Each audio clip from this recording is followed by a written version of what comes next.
ada talk show di Radio Start 102,6 FM. Assalamualaikum warahmatullahi wabarakatuh. 102,6 FM Start Resi Suara, satu kata penuh makna pasti selalu di hati.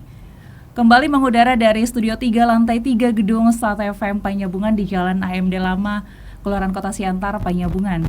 Dan sahabat Start FM, kembali lagi bersama kami ya di program spesial Dialog Interaktif bersama Dinas Pengendalian Penduduk dan Keluarga Berencana Kabupaten Mandailing Natal. Ini program rutin ya sahabat Start FM. Dan untuk episode kali ini kita akan membahas mengenai tim pendamping keluarga dan program percepatan penuntasan stunting. Untuk membahas mengenai tema kita hari ini, kita sudah kedatangan narasumber ya.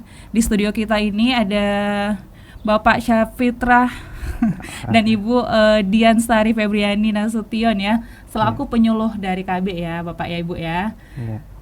Sehat dong? Alhamdulillah sehat. Alhamdulillah ya. Hari ini kita akan membahas mengenai stunting lagi ya. Sebenarnya ini pembahasan yang sudah sering kita bahas, tapi ini karena dia mungkin masalah yang urgent juga ya di Kabupaten Mandailing Natal ini, makanya kita sering-sering membahas agar masyarakat juga semakin paham lagi ya. Nah, akhir-akhir ini juga kita banyak mendengar kata stunting itu ya. Sebenarnya stunting itu apa sih?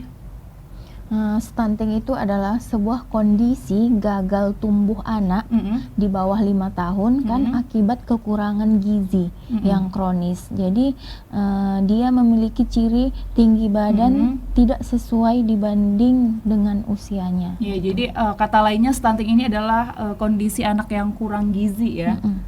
Dan kenapa sih ini stunting ini selalu menjadi pembahasan yang khusus di pemerintah gitu? Iya. Karena stunting ini juga kasusnya itu banyak di Indonesia dan itu bisa mengancam kualitas manusia dan daya saing bangsa kita. Makanya itu pemerintah sering memberikan edukasi tentang pentingnya mencegah stunting tersebut.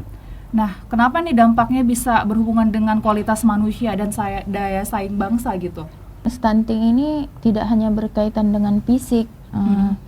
Kayak ukuran anak itu pendek, tapi stunting juga berdampak pada perkembangan sel otak anak tersebut kan, hingga akhirnya daya pikirnya itu otomatis menurun dan berdampak untuk produktivitas generasi mendatang dan tentu menghambat pertumbuhan ekonomi. Jadi ini dampaknya jangka panjang ya ke depannya gitu.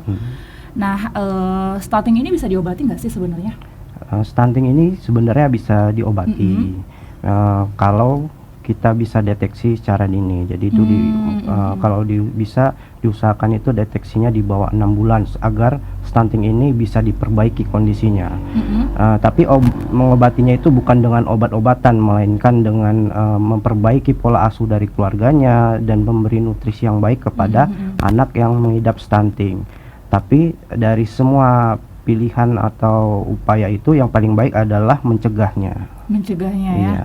Nah, kalau cara mencegahnya gimana nih kalau untuk cara mencegahnya?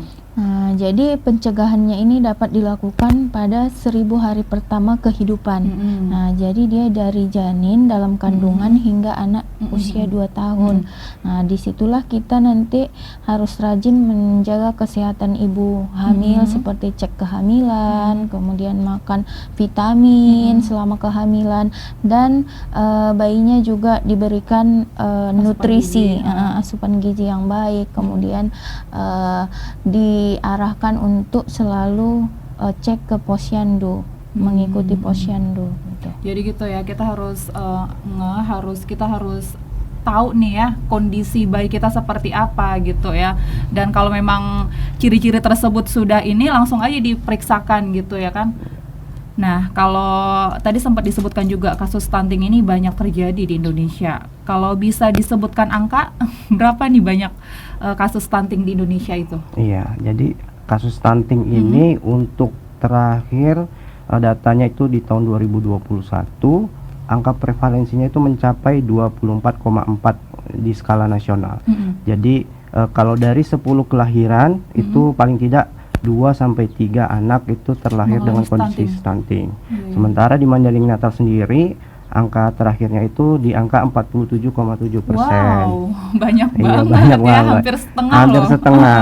Jadi kalau dari 10 kelahiran paling tidaknya itu sekitar 5 anak mengalami stunting di Madinah itu. Ngeri sedap juga. Iya, ya. makanya stunting ini sangat penting lah, sangat penting kita bahas dan harus kita Ulang-ulang hentikan, kembali harus juga kan. harus kita ingatkan, Ingatkan, gitu. ya, benar banget.